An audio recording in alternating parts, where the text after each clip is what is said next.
Hi everyone. I wanted to show you how you can save text out to a file, which is useful for saving games or saving information about levels you've constructed or other things. In the next one, I'll show you how to load that same information from the text file and use it to construct objects. So let me explain what I've got so far here. So I've got a phrase that is string. I'm using the split method using space, and what that does is it takes this single string and it will break it into pieces wherever it sees a space. So the output is an array of strings where every element represents a new word. And there are no spaces because we're splitting on the spaces. So every time we split, the space disappears and we get a new element of the array. So now here I'm looping over the array. I'm getting out each word in the array one at a time, and I'm using the print line statement to print it. And so when I print it, you see it says, "Hi there, this is a phrase," because I've broken my string up by spaces. So you can play with that if you want to. Now let's look at how you'll modify this to actually save this to a text file instead of displaying it to the console. So instead of saying system.out.println, we're going to use a println statement, but we're going to use it on a special object called a PrintWriter. So here we'll create a PrintWriter object, which we'll call maybe out. Oops.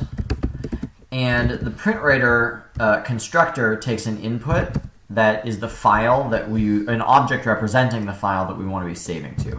So I'll say new file, and then here I can give it the file name. So I'll call this like example.txt. Typically you would include whatever file extension you wanted to have here. So now let's import all the various things. So I'll import file from java.io. I'll import PrintWriter from java.io. And now here it's telling me that I'm not handling an exception called a file not found exception. So it's worried about like what will happen if for some reason we can't create this file properly. So what we're going to do is we're going to surround with a try catch block. And what that means is we're going to try, so you see it says try, and then there's an opening brace and a closing brace. It means we're going to try and run this code.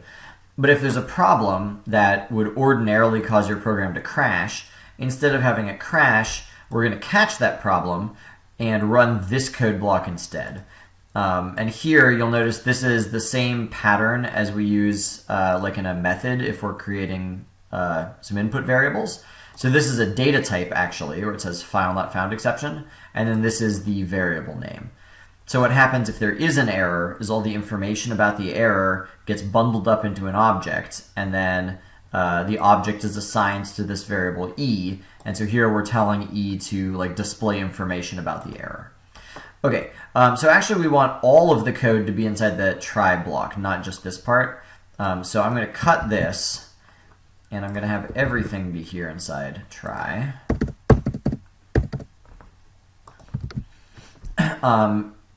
And I'm not doing anything out with out right now, but let me show you. I can say out.println, and the out that I'm having run my method here is the PrintWriter. So I'm telling this PrintWriter that I want to print something, and it's not going to print to the console, it's going to print to this file, example.txt. The last thing that I want to do is I want to close the PrintWriter once I'm finished using it. So I'll say out.close. Let's go ahead and try it and see what happens. So I'll press play here, and nothing seems to have happened here. It didn't display anything in the console.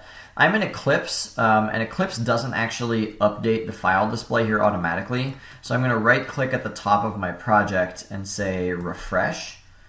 And when I say refresh, you see now there's example.txt here. And you might not have noticed, but this wasn't actually here before. So now if I double-click on it and open it, you'll actually see, hi there, this is a phrase.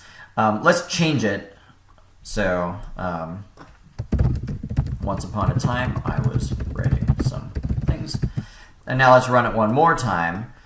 And if I open example.txt now, you'll see that the output is changed because I've overwritten the text file for example.txt.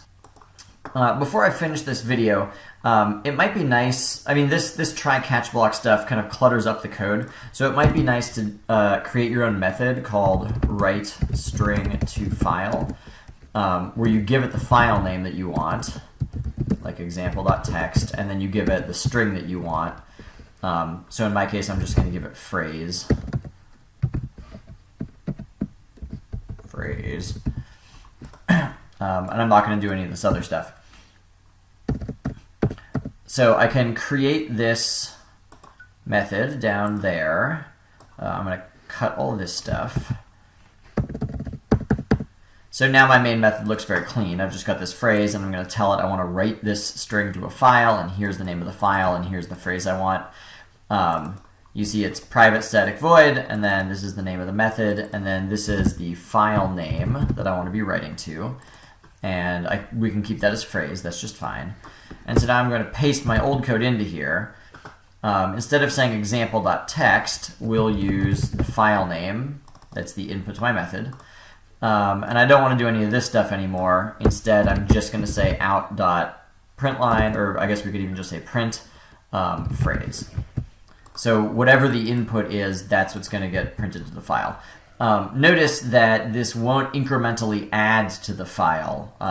This will overwrite the old content of the file every single time you run the method.